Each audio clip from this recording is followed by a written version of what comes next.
Hello and welcome to another You May Contribute a Verse. I'm Josh Munkin alongside my co-host and good buddy Brenna Jenneret for a conversation with Natasha Zimmers. This conversation was very appropriately recorded, on her part at least, in the parking lot of a library as she was on a road trip at the time. I say very appropriately because she was here to talk to us about forest school and education, but most importantly, her book, Tiny Hiker, which draws from her own experience as a very outdoorsy person. It's a delightful conversation, and I hope you all enjoy it. But first, a quick word to shout out our sponsor, Tealmore Press. As always, really proud to be able to highlight the quality work that Tealmore is putting out. And so that my intro doesn't run super long like I feel like it always does, I will just suggest that you go check out books like Butterfly Sea and Fungi Are More Than Mushrooms and Naked at tealmorepress.com. And now I will unveil the audio curtain for our conversation with Natasha Zimmers. Here is Natasha's verse. I was telling Josh, I'm like, yeah, like you and I became friends because we were pretty active on the Discord channel, the PB Workshop. And we, swapped manuscripts here and there. And also, we both love being outdoors, and specifically the Pacific Northwest. So I was like, yeah, she goes on solo trips like kind of often, which is like really cool. Like I always love hearing about them as you write them. But yeah. So actually, where are you going this time? I forget what you told me. So I'm going to a beach called Scott Creek, and it's kind of special because we backpacked here when I was pregnant with my second kiddo.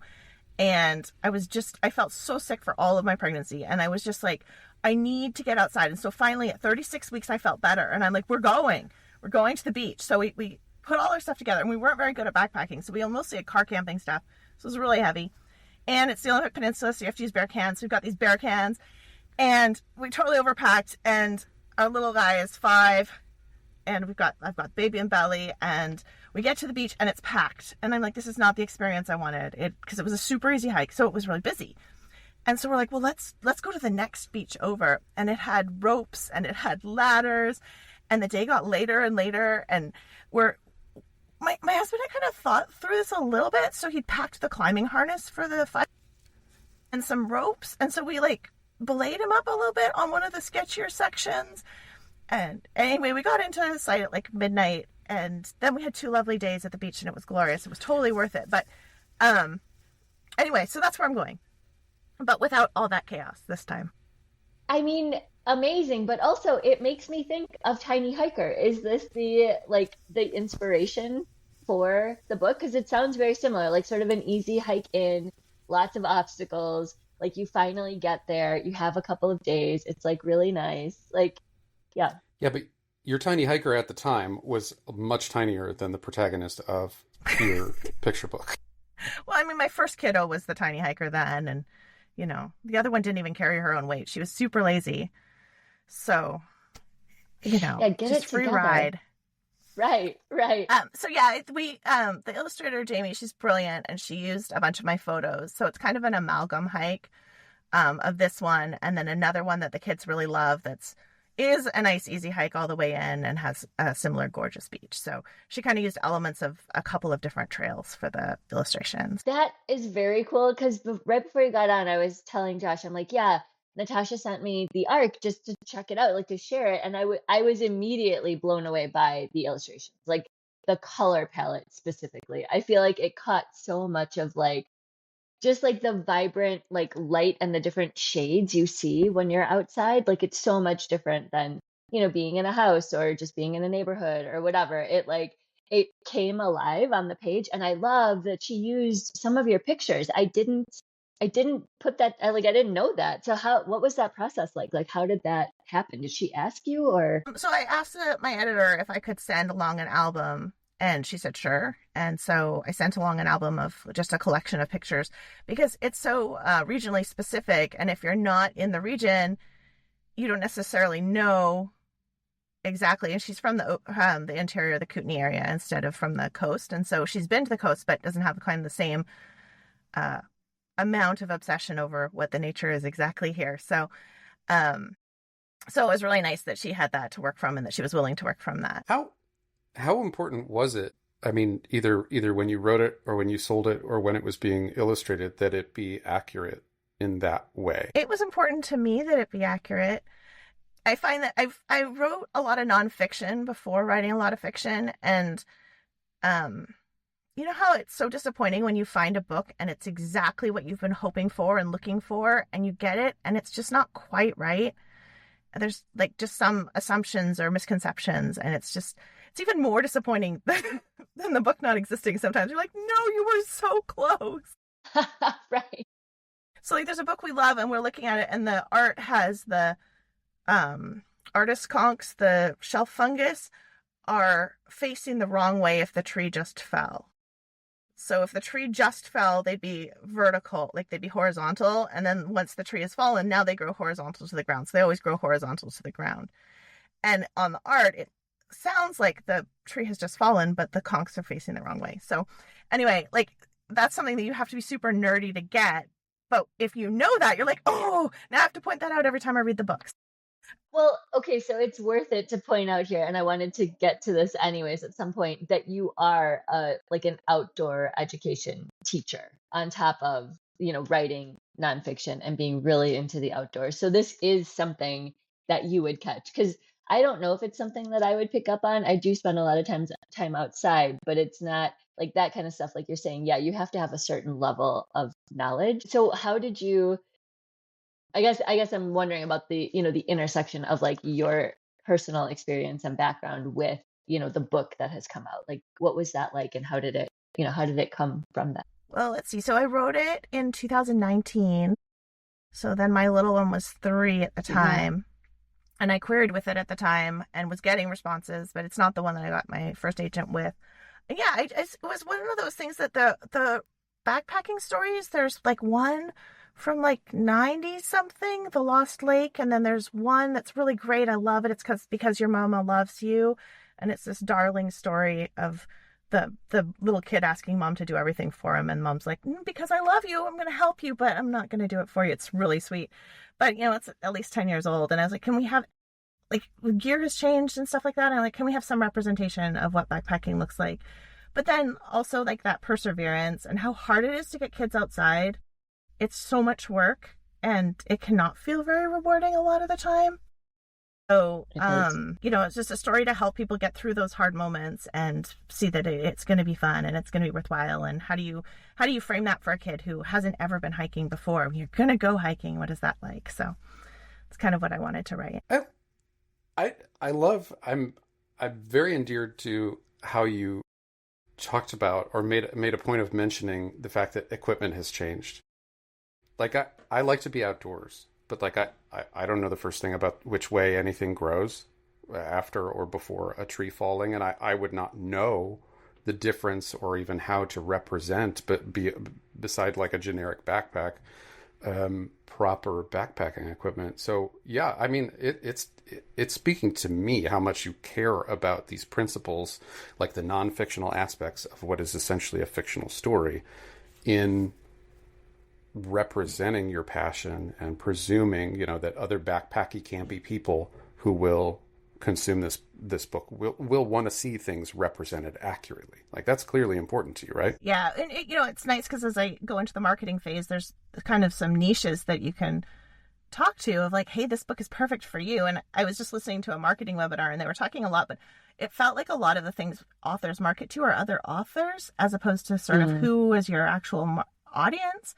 And this book is nice because it has such a clear audience of families who either go outside and do things or families who want to go outside and do things.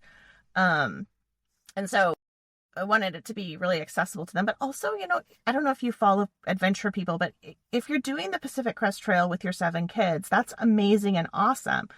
But it's so beyond attainable for most of us that I didn't want it to be like this epic, completely, wow, pie in the sky dream. I wanted it to be something like, this is a 3-mile flat hike most of the way.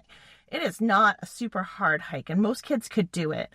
And so I wanted something that is achievable, but super fun. It's interesting because you kind of touched on this, but like, yeah, it is like the challenge when you become a parent, like if you're an outdoor parent, the challenge when you become a parent is like the challenge or the hardness gets sort of inverted, because the challenge is no longer the actual hike, the challenge is now getting your kid outfitted and psyched and motivated and like to the hike and then through the hike and then back to the car and like back to the house and like unpacked. It's like that, like I remember many times when Finn was little and I just was like, just thinking about it was like so exhausting that like sometimes I just like didn't go. I was like, I'm tired already. I'm like, he's already fighting me. He doesn't want to go. Like, this isn't fun for me. It's going to be like so hard to get there, you know? And then also, he's an only kid.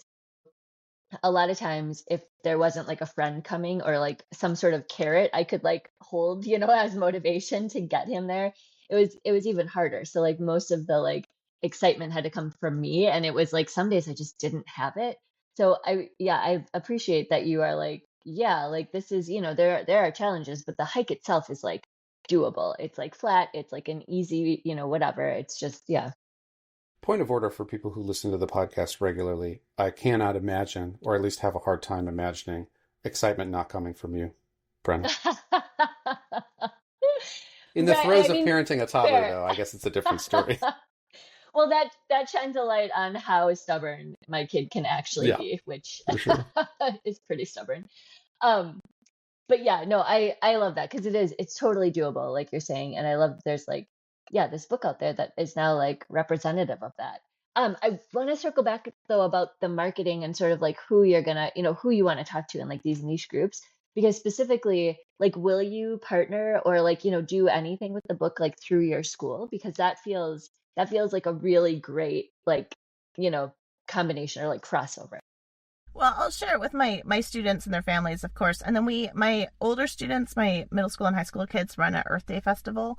So it'll be out by then. And so we're going to set up a story tent in the gym as part of our festival. And I'm going to do some activities in there during the Cool. Earth Day festival. So I'll do that. But like student visit or school visits are really hard just because I'm already teaching. So, you know, how do you Yeah. Yeah, I make time guess for I that? meant just like, yeah, no, I meant kind of like you're saying, like using it as sort of like a teaching tool or like as part of like your classes. Cause I mean, yeah, that's really cool. And then to see that like, oh, my teacher like wrote this book too, like awesome. But it's funny because, you know, we put so much time and energy into a book and really it takes 5 minutes to read and then maybe, you know, an activity. And that's one 15-minute chunk out of one day in a year for my students. Yeah. Yeah. Right. It's so quick. Unless you make them read it every day, just as They a might. reminder. Some of them might. I put My a lot little of one work reads into the arc this. in the back seat.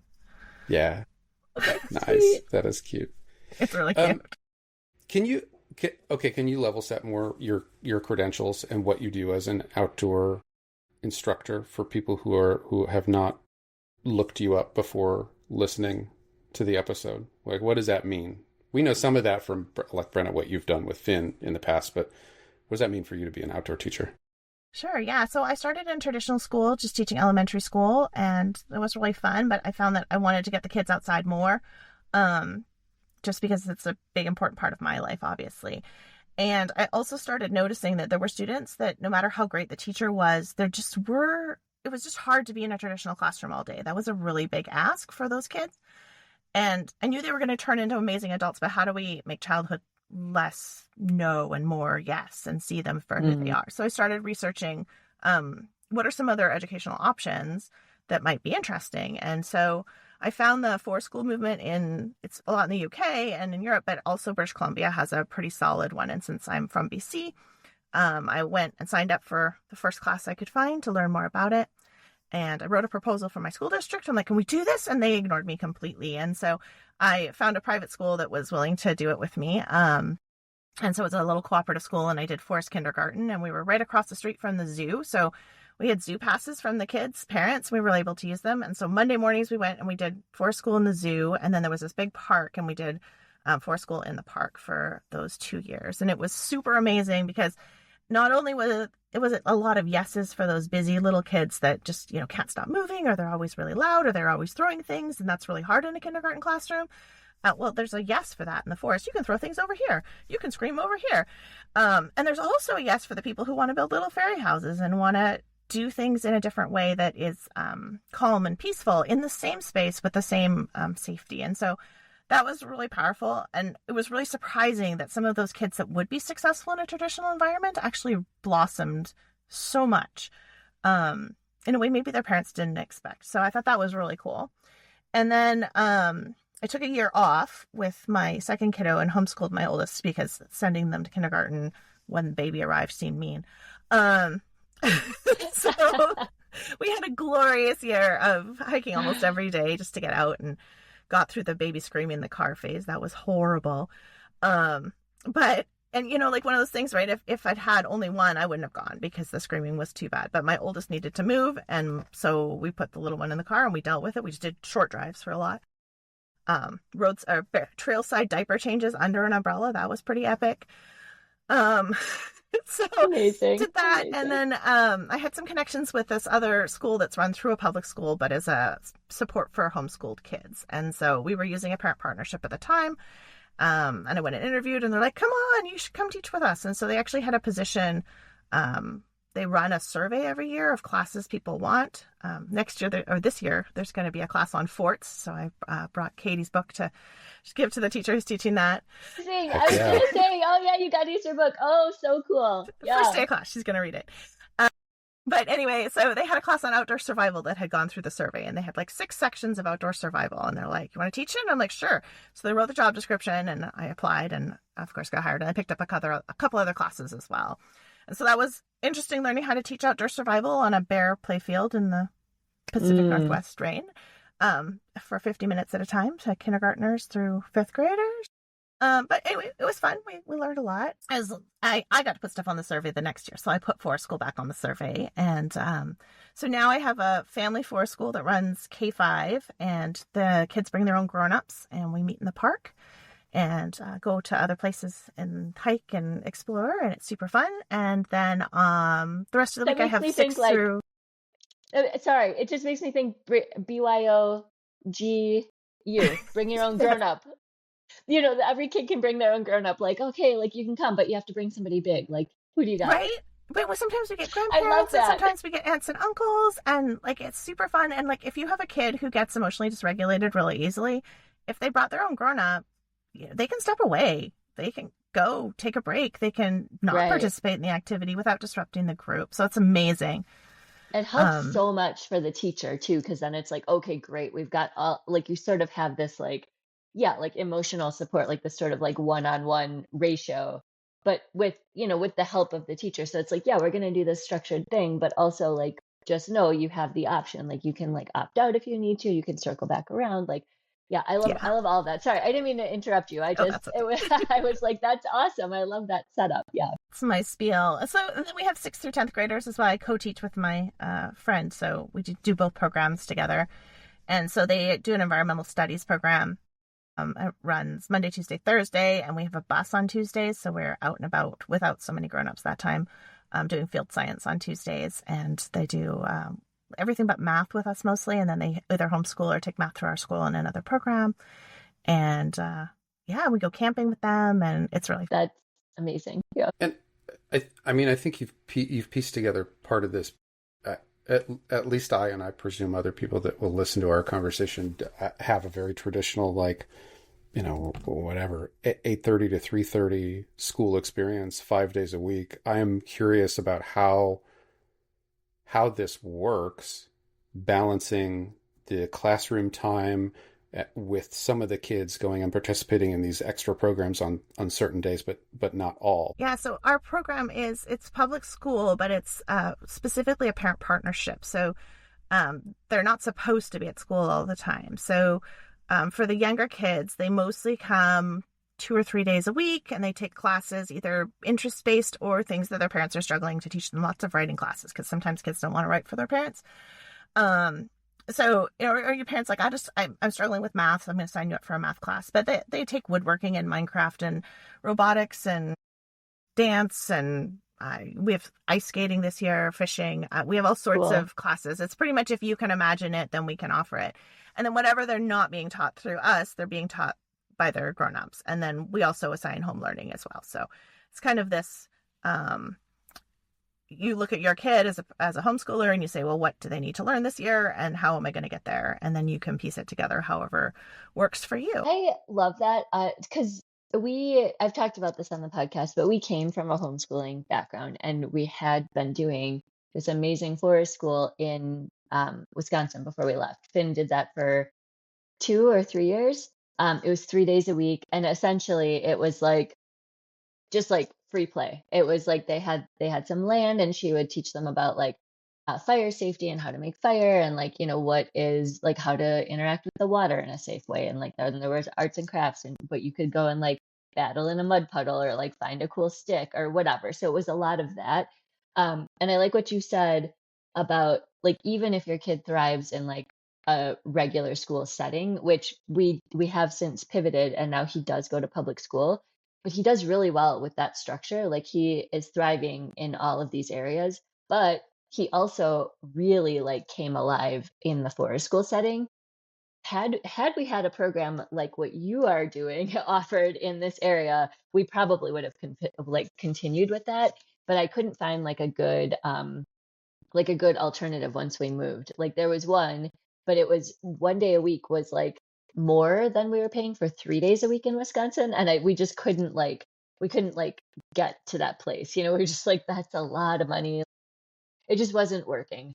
And then like you said too, like he's not interested at all in learning from us, like on a one-on-one basis. Like math was a meltdown every day. I don't know Didn't you want to like that, write. Mom. Yeah. Yeah, like no, like it was terrible. Every day was like, oh, like everybody yelling, things being thrown. It was like, oh my God, like what's happening? And actually, he's really good at math. Like he is now excelling at math in school and writing and like all of the things. Like he's doing great. But like you're saying, he was doing really well in both of those, and it would be great if there was like a conglomeration of those two out here. I just couldn't find anything. So anyways, that's just my personal tangent, but I love everything you're saying. It's neat that it exists, right? And we have lots of kids that might need extra supports in traditional school, but they don't need them with us. So like if your kid's a late reader, but they're going to get there, there's not any like learning disabilities, but they're just not there yet, it's okay, because a lot of classes are K2 and then 3-5, and you can register them out of grade band if you need to. And so like there's a little bit more flexibility around the shoulds that we impose on childhood. And a lot of classroom procedures are based on just sheer logistics of what do I do with 24 6-year-olds? How do I keep them safe? How do I keep them learning? And when we have smaller ratios, and we have shorter classes, and we have parent support. And so, kids that again would struggle, instead of saying, hey, let's change the kids, it's, well, let's change the system, because we don't ask as much of grownups as we do of kids in a lot of ways. Like, as an adult, if you need to self-regulate, need to leave a room, people don't look askance at you, really. They just like, oh, okay, you're taking care of yourself. And when kids do that, they're like, oh, you can't leave the room. You need to raise your hand to go to the bathroom. And, it's nice for kids, especially kids that need all the whys all the time. They cannot do something unless they fully understand the reasoning behind it. We often have time and space to make sure that's communicated with them, and that they get the buy-in. They want to be there. Yeah. So, and it's free, which is really nice. Fits my public school mind. Yeah, it's public school. Okay. Anybody listening to this, if you could see the way Brenna's face changed when you said free, Natasha. Because not only is this like sounds like such a superior program in terms of like just like all of the other things I've seen offered, but free on top of it. Like guys, anybody listening, any educators who like have the pull or like the the insight to like make this work where you are, like I can't overstate like how important it is. Like I said, like my kid is thriving in public school, but that's not always the case. And he did great in forest school, and we would have continued. We couldn't cover the cost. And so, yeah, even if it had been free, I think we probably would have considered, continuing on. Anyways, wow, that's incredible. The more I hear about it, the more I'm just like, oh my God, dream.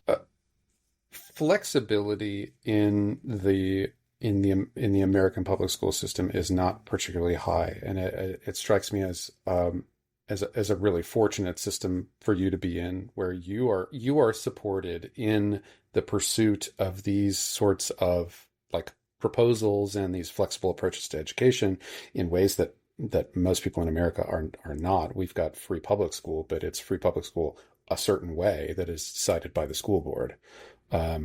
So very cool. Yeah. Very cool. It's really neat. Yeah. I want to throw back at you, Natasha, and then just and have you react to. What it seems like to me is that you are a person who is ready to drive for the change you want to see. And going back to what you said about your writing journey and the equipment and the proper representation of flora and fauna and all that.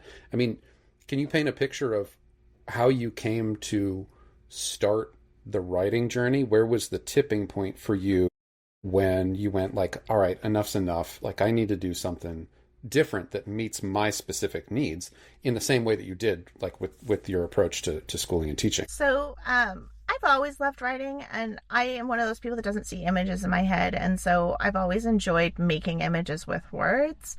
And like in high school, my dad was really sick, and I would write him like visualizations of places he could go and beautiful places. And I have like my little kid writing, and it's all like, you know how we get those rejections that, oh, the passes, it's too quiet. I'm like, but that was 6-year-old me. I wrote those stories when I was 6. I loved the beautiful stories. And so I've always loved writing, but I kind of, you know, kind of get shut down by accident along the way. I'm pretty sure that my high school creative writing teacher got stuck with the class because it was empty and someone needed to teach it, and she didn't have any passion. But I don't think I realized that at the time. And so like she didn't get me, and I was like, but I don't understand. And so you know how like you just end up with like those stopping blocks along the way, which it turns out is probably good because trying to make writing your main career is probably not financially stable. I just always loved stories too, right? So I ended up doing my bachelor's degree in medieval history and Greek and Roman studies. And I loved the stories. I loved learning about how people lived, but also like piecing together the puzzles through the few things you have from those eras of like, well, what story is this telling, and what can we find out? And then I needed to, you know, have a career. So I took a degree in teaching. I did my master's in education, which fit in well. I'd like been a lifeguard and a swimming instructor, and I worked at daycares. Like I always had teaching type jobs. So, but if I'd known that science communicator was a job, I probably would have done that. Cause I think that that's like, I really love science. I love nature and science, but I love, putting it together for people to understand so that you can have an impact, right? So as an environmentalist, you want to, you protect what you know, and you care about it if you know it. But if you don't know it's there, you don't like, you know, if you don't know anything about something, you don't even know that it's changed or that it's gone. And so throughout my teaching journey, as I got more and more nature focused, that kind of came out as well. And then working with kids, you know, you're teaching kids how to write. So you're reading picture books like a writer already, because you're reading the books with kids and then talking about what did the author do and how did they do it. And, you know, sometimes taking books apart and having them make their own version, or so lots of those craft pieces that later I'm like, oh, I've already done a lot of that because I've been working with books for so long. And I dabbled. So my dead manuscript for later is terribly embarrassing, but it's, I think, 2014. And I thought it was pretty good. And I asked a few people, like, how do you get published? And they said they didn't give me anything useful, and the internet wasn't useful. So I kind of gave up again. And then when my little one was about 2, I wrote another story, and I was like I wrote a story because I'm like, okay, what do you do when your 2-year-old's exploring and you're bored and they're exploring outside, but you as the grown-up are like, what do I do with my time? How do I keep my brain engaged with this 2-year-old, but we're not going anywhere? Because every pine cone's new when you're 2. Yeah. Right. Which is great for them. But you're like, what do I? So I was like, well, you know, this would be like a backpack story for a parent, and I haven't done anything with that one, but so that kind of started those wheels turning again, and I started working on the writing aspects a little bit more. And around 2019, I had another story that I really liked, and I was like, do I self-publish it or do I try to go traditional? And I was like, well, if I go traditional and I spend a couple years learning about that, my writing will be better. So even if I never get published, at least I'll have a better story to write. Because again, that like, it's super disappointing when you're like, this book is amazing, and the person's gone around the gatekeepers because they're, you know, we all know how the gatekeepers sometimes are like, hey, we can't make money off of this super niche topic. And I'm like, but I want the super niche topic. Anyway, but the book needed a few more layers of revision. And so I didn't want that to be me if I self-published. And so I decided to do that late 2019. So that went well. Then 2020 hit, and perfect timing. So I was trying to teach from home, teaching outdoor education from home via Zoom with a toddler without daycare. Man, so So Rough. So Yeah. rough. So yeah, that was an adventure for sure. Hey there, quick interruption for a couple of reviews. Brenna's review for this week is for Baseball for Breakfast by Judy Campbell-Smith and illustrated by Maggie Carroll. The story brings to life a brief period during World War II when, because many factory workers had schedules that conflicted with the daytime baseball games, one manager decided to try morning games. They were a hit with gimmicks like serving cereal instead of popcorn and encouraging the audience to show up in pajamas. The book is a rare look into a fascinating part of our history, and if you haven't already, make sure to go back and listen to our episode as a side promo with Judy for a deep dive into the book and how it came to be. I happen to think that book is great, and I also think that this book is great. My review for the week is for Matthew Burgess and Fiona Woodcock's 2019 book, The Unbudgeable Curmudgeon. Super accessible story here about being grumpy and breaking out of the bad mood spiral. The art style is both straight to the point and a distinctive match for this subject matter, as it's simple and stampy in a way that draws attention to the curmudgeonly behavior. As you can tell from the title too, it's just tongue twistery enough in a way that adds a layer of fun but doesn't dominate the story, which I really appreciate. Again, Baseball for Breakfast. Oh my God, I'm doing it to myself again. Baseball for Breakfast and The Unbudgeable Curmudgeon, both great choices for the week. And check out everything else we have to offer that has to do with the podcast at our Linktree at linktree.com/verseshow or verse.show. And now back to our conversation with Natasha. So I wanted to talk about your publisher, because Orca has been, I've heard you talk about them in Discord a lot, and you just have raved about them. Can you talk a little bit about how you, so first of all, maybe let's back up, because if you're okay talking about it, I know you left your first agent because it just, it wasn't a good match. And then going forward, I've heard you say too in Discord again, like it actually feels good to have some control over your writing now, because you're sort of, for lack of a better term, like agenting yourself, which, yeah, you can submit to, smaller presses, you can have control over what goes out, and also having, waiting for the right agent to say yes, which is like, feels really freeing. So yeah, can you just talk about that a little bit, like that part of your journey and how that's been going?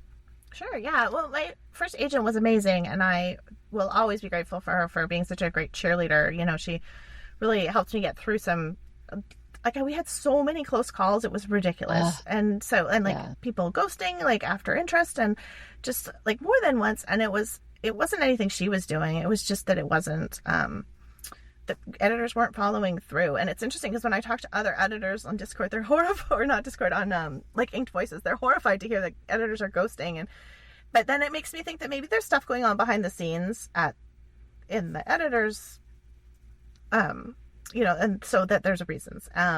Yeah. So right. you just gotta let it go. But yeah, Orca's been amazing. So we did sell Tiny Hiker together, and it's kind of special that it's with Orca because I grew up with books from Orca. They're a strong BC publisher, and some of my favorite books are through them, and so it's kind of special that it's through them. And my editor's fantastic, and so I really love her. It's super great communication. Everything's on time. It's a good thing that I didn't sign with them right away, because if this was how I thought all publishing worked, I would be really disappointed later if I ever have a book with someone else. Because everything's been super smooth and amazing. So the bar is really high. Yeah. Yeah. But it's interesting because I feel like editors sometimes aren't as picky as agents, because editors only need to love one project and agents need to love lots of projects. And then editors can buy whatever fits their list today, and agents have to know what's going to fit their list for the next however many years. So I get some passes of too similar to someone else I represent and things like that. Right. So, I think that finding the right agent right now is really, really hard. I haven't had any luck. Maybe when this airs, I'll have had a better experience, but it's been, not disheartening. I think it's easier this time just because, my editor's yeah, give me another project. And then I get a pass in the email, if not the right fit for my list, from an agent. And I'm yeah, but I'm at least selling books, right? So, Yeah. Can I ask what was behind the separation with your first agent? We just weren't getting stuff out on submission. And I don't know why or what was going on, and I hope all the best for her. I think that agenting is such a hard job. Mm-hmm. And trying to make a living agenting feels almost impossible. It seems like a lot of agents have a partner who is carrying the weight of the financial burden in order for them to have time to build that list. It's almost like going to school for 2 years where you have to work for 2 years without being paid only to get finally some reward. And so we weren't getting anything out on sub, and I felt like if I left, then she would have more space to take care of the other folks that maybe were going to make her more money, and that would also let me get some manuscripts out there. So I feel sad about it. I really like her, but Yeah, right? It's one of those things. It's such a hard decision because it really is about like it's not a linear decision. There are like all of these pieces that you have to sort of like weigh, like a sort of, for lack of a better term, like a strategy, because you're sort of like, yeah, like, okay, if I stay, eventually stuff will go out, but like, what does that mean in the long term? Like, how much time will she actually have for me? How much time is it taking away from other clients? Like, are we going to sell Right. something? And Especially picture after books so aren't many, lucrative for anybody. right? And after so many close calls, like I know how many close calls you've had because again, the Discord channel, like I've followed your career very closely. And so yeah, it's like, really disheartening, and it's a bummer when it doesn't work out, especially when both people are working really hard towards the same goal and like both really want it and like get along. It's like I don't understand, like, why is it not working, but like something has to give. So like sometimes you just have to walk away, which is, yeah, gosh, that's hard. But Right. And like from a business standpoint, we didn't have anything active on sub at that point, and all the books that she had subbed were either like dead enough I was going to revise them completely or just not going to happen. And so it was like a really clean time for us to separate so that we didn't have any lingering obligations to each other. So it just seemed like it was in everybody's best interests, and made it I think probably both of us sad, but you never know what the future holds. So hopefully hopefully everybody will end up with that. Like, this was an amazing experience, and I'm so grateful for everything that she did for me. And yeah, totally. No way around. Okay, so I want to revisit then more of the process with Orca. So how you characterized it was that Orca was not, it wasn't a publishing house that you were aiming for necessarily. It was not exactly happenstance, but it was not exactly also, you said, this is going to be a perfect fit for Orca. Like, we want to get here. Like, it was they were on our list, but they had, I think they had some shuffling with editors, so it didn't go out to Orca right away. I see. So they bought it about a year after it had first been sent out on sub, but I don't know how long it actually sat on their desk before they read it. But no, I mean, they've always been high on my list. They make beautiful books, and it's again not like home. It's like your hometown feeling. So, but my editor actually lives in Ontario, which is funny because it's a Victoria press. So I'm like, oh, they'll know all the things about nature in Victoria. No, like, actually, no. Yeah. Well, I mean, kind of, but I'm curious about the sensitivity, and it's funny that you just said, like, oh, they'll know all the stuff. They didn't necessarily know all the stuff that you were going for. I'm curious about the sensitivity that they had to what you felt was important about that story. Yeah, they so were open initially, open when they bought it, yeah. Initially, marketing was like, can we make it more universal appeal, right? So less geographically specific and more universal appeal. And I'm like, okay. So like, we had a ferry ride at the beginning, and so taking that out, and I'm like, that's fine. I wasn't super attached to that, but we had a fun conversation about the banana slug, because I was like, can it be a different kind of slug since banana slugs are, and I'm like, it can be, but the rest of the whole ecosystem is really West Coast specific. Like, they're hiking to a beach and there's driftwood and there's sea stacks. So I think the banana slug's probably not the kicker here. So hopefully the universal appeal is in that thematic, like, perseverance and getting through tough things, and I can do it, and it's fun and it's worth it. So, but yeah, totally funny. That's a really good point, because the themes are very universal. Just because it's set in a specific theme and a specific ecosystem, doesn't take away from the fact that, like, yeah, sometimes you have to have some perseverance to like get to the, get to the goal to like make the thing happen. So that's really funny though. The sticking point was the banana slug. Sticking point. I see what you did there. Thank you. Thank you for noticing.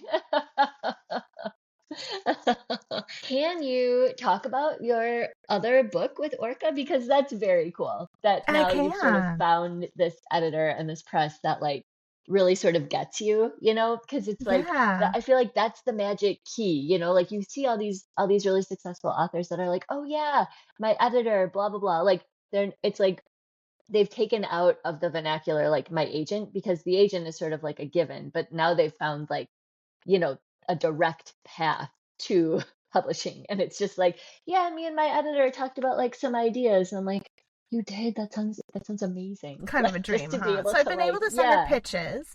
So I sent her some pitches and said, are you interested in any of these? Because I had an open submission window coming up. And I'm like, do you need me to submit through the open submission window or can I send you something? And she's like, well, I'm pretty busy, but you can send it directly to me, but send me some pitches. And so I sent her some pitches, and the one she picked is about a bear and a moth. And I was really excited because this one had been out on sub and got really close like 3 or 4 times. And I was worried that it was never going to find a home. And I'd worked so hard on it and I just loved it. And she loved it too. So that was really exciting. And so I sent her the manuscript and, didn't hear anything for a while. Then you think I got it. And then I got hey, I loved it. I'm taking it to acquisitions tomorrow. And then amazing. Yeah, we love it. So can we add sidebars? And, yeah. And I'm like, yeah, absolutely. We can add sidebars. So yeah, right. You're like, I asked if I could talk about it. And they said, sure. I don't know if it'll be announced. I don't know if it'll get announced the same way as normal, since neither me nor the illustrator is agented at the moment. And the agent seems to be the one that pushes for those announcements. So I don't know, if or when it'll be announced. But I said I could talk about it, just not the title might change. So. Yeah. Okay. Yeah. I mean, very cool. Is there a timeline? Like, for when it might come out? Yeah, this one should be, I think it's April of 2027. Which is really nice because it gives me this year to focus on Tiny Hiker and then the next year to focus on my one about the bear. Yeah. So, and it's lyrical nonfiction, which is nice. So I wanted to have, that's where I started. And I didn't want to get like pigeonholed into, oh, you write this type of story. So it's nice that I'll have a fiction and a nonfiction out there. Yeah. Yeah, totally. It gives you like some range a little bit, to be like, oh yeah, but I can, like this is what I can do. It's essentially like, I've said this before, like for an author only, having more books out there, I mean, obviously is great for a lot of reasons, but if you can get one out in different genres, it's a little bit like having a portfolio, like an illustrator who, has things they can sort of like pass around, whereas authors are sort of like, well, here's the manuscript, like just the text, and like I've got other things. But anyways, so you can look it up and be like, oh cool, they can do this, that, and whatever. Yeah. So the story came about when we were heading out to Yellowstone, and we're listening to a podcast, and they were like, well, you won't see any of the bears right now because they're all up in the high reaches eating moths. And I'm like, wait, what? What is going on here? How can I not know about this? This is very interesting. And we didn't have internet, so I couldn't look it up. Imagining Lion and the Mouse kind of story. But no, this is the nonfiction reality of this is it's wild. Bizarre. Wild. Yeah. So I found out that it's like a learned behavior. So the bears teach each other where the moths are, and up in the talus fields, there's all these little chunks of rock, and the moths migrate from the plains when it's really dry. And they spend their summers in these talus fields, and they're super high fat. So the bears eat 40,000 moths a day for their 20,000 calories. And they just like lift the rocks and then slurp up the bears, or the moths, obviously. And then the moths spend their nights down in the alpine meadows eating all of the nectar in these beautiful meadows during the summer. So they have like this beautiful summer holiday, unless they get eaten by a bear. Then they migrate these thousands of miles back. And so it was like this, I've been really thinking a lot about like how nature is so connected and unexpected connected. Like you wouldn't think, oh, well, the bears need the moths, and then that cultural piece also of the bears. And as the bears have been decimated, they used to have so much more range. There's areas where there's moth aggregations, but there aren't any bears eating them, even if the bears are there. And they think that maybe there might be some lost cultural knowledge for the bears that the moms didn't know about them. And so, yeah, like it's fascinating. Interesting. Wow. And 40,000 a day. I mean, how many, like that's so many moths. right? Like so many. So Right? like what happens to the areas where the bears are not eating the moths? Like are they Then more coming of them for us? survive Like to go back. But I mean, if you think about insect life cycles, survival method is just lots, right? Like caterpillars aren't exactly designed for survival. They're right. just like designed to be food, and a few of them survive. And so like all along the moth life cycle, there's just so much loss. They have so many babies and just a few of them make it back. Right. Just that's Good how point. moths It's are. just that number is like I can't like it's really hard to wrap my head around that number. I That's honestly crazy. don't think the bears make a dent in the moth population. There's so few Wow. bears compared to how many moths Despite- there are, right? Right. Despite tens of thousands. Yeah. Yeah. I'm also Wow. I'm seeing comparisons between the numbers of picture book manuscripts we all write and the ones that make it. It's kind of like bears and moths. There's no shortage of picture book manuscripts to eat. Right. No, it's a good point. So many. So Well, many. too true. I don't know what to do with that comparison. It makes me feel bad. Well, the survival strategy is lots, right? Yep. So, It's a Right. volume. You know. Okay. Yes, it's a motivational. Are you? So I'll do a segue. Are you a lots writer? Do you have a lot? And how intentional are you, or have you been with what you push for? I write a lot. When I first started, I think that first year I did 12 by 12, and I think I wrote 24 new manuscripts that year. And I tend to turn around really fast. I don't like sitting on them. Like they sort of, people talk about how like the story pulls at you, right? And so when I'm interested in something, it pulls at me until I've answered my questions. And what I've found is that what I'm really doing is researching what I want to know. And a lot of my topics come out of things that I want to explore with my students. So like I have one story about what happens with trees in the aquatic ecosystem. So we have lots of tree falling books, but what happens when a tree falls into an aquatic ecosystem and how that changes. And I'm like, well, I don't know. You know, I know a lot about salmon, but I don't know a lot about the large woody debris is what it's called. And so I had to find out. And then I used the picture book frame to help me guide my research. And so some of it, like, I find that that's really satisfying because even if the book never sells, I got to learn about what I needed and I can use it for my students, not necessarily the book, but the research.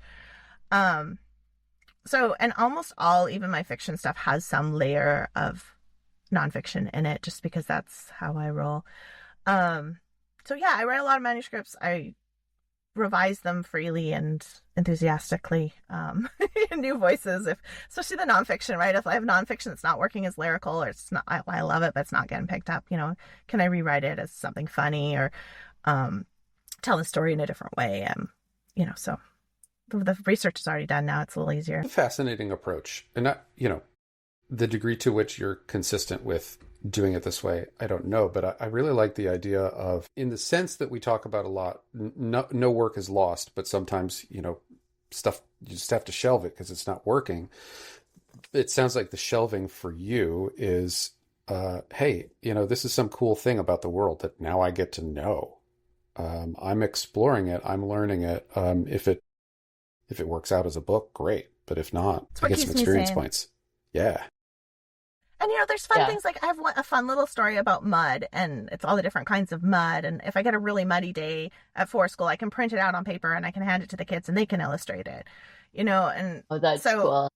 And at some point I might put some of those out on my website as printables. Like not everything has to become a picture book. And I do wish I was an illustrator, because I would, even if I could draw a little bit, then I could at least make them into fully complete printables for kids, but I'm not. And so, I could learn, but the amount of time and energy it would take to learn is a lot, and I would rather learn other skills. So, that's my conclusion too. Like every time I get to thinking, especially with conversations we've had recently, every time I start thinking, gosh, I used to draw a lot. I could do this. And then I try and I go, oh my God. The respect that I now have, again, for illustrators and the creative work that they do to bring these stories to life is renewed. And I was like, how much work went in, that whole, like, the book is a team effort, the page designer and everybody going through the manuscript several times to, oh, let's get this spread feeling different from the last one. Can we change perspective? Can we watch the gutter? Like, all of those pieces. And then I got to have a say too of, like, oh, we probably wouldn't have a boardwalk going up a hill because it's not swampy up a hill, and like things like that. That was a lot for the illustrator. So not only did she do the sketches, and then she had to revise the sketches, and then, like, that was a lot of work, and they all have to look different, and the way she showed the characters and their expression, and she's telling a whole story. Like, you could read this book without the text and have a fantastic hiking story all on your own, and I just love that about it. I think that's so powerful. So, and it was actually the number one reason why I wanted to go traditional publishing, is that I wanted to have coffee table art in my picture books, and I was not ever going to be able to afford that. So this way we get to do it through the publishers. Yeah. I mean, really good point. So we're like 10 minutes to the hour. Can we do Dead Manuscript Society? Okay, I have to so pull excited. it up because I obviously didn't take any time at the beginning to find it. So it's called The Sugar Witch. In a gnarled wood forest so gloomy and so deep lived the Sugar Witch, who was ugly from her nose to her feet. Her heart, though, was loving, so tender and kind. She took care of her babies, a better mother you could not find. They lived in a pumpkin that was orange, large, and round. It was furnished with wood, and they ate food that they found. Her babies were cute, and she loved them also, but their hearts were of sugar, and they needed sugar to grow. Since no sugar grew in the forest of gloom, the Sugar Witch had to find candy, or they would all meet their doom.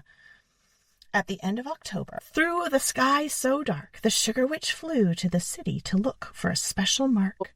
She looked for the sign on the doorway that invited her in. Then she flew through the window and found candy within. She scooped up the candy with her filled her witch's hat. Then she used a magic spell, and a present appeared just like that.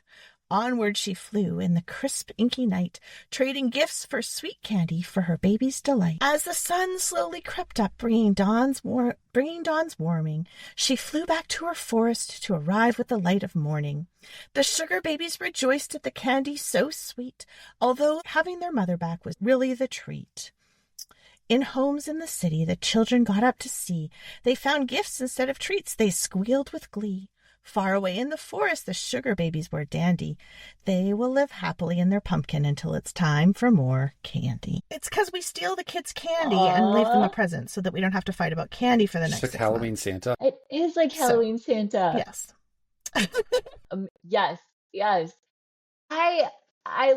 I think my favorite part is, like, how atmospheric it is. Like, I could immediately, like, picture what was happening, and it was very sort of like Halloween-y and in rhyme, as is like, necessary. Yeah, it was very, like, fun, like a fun vibe. Your read aloud voice, I think, put the gravy on it.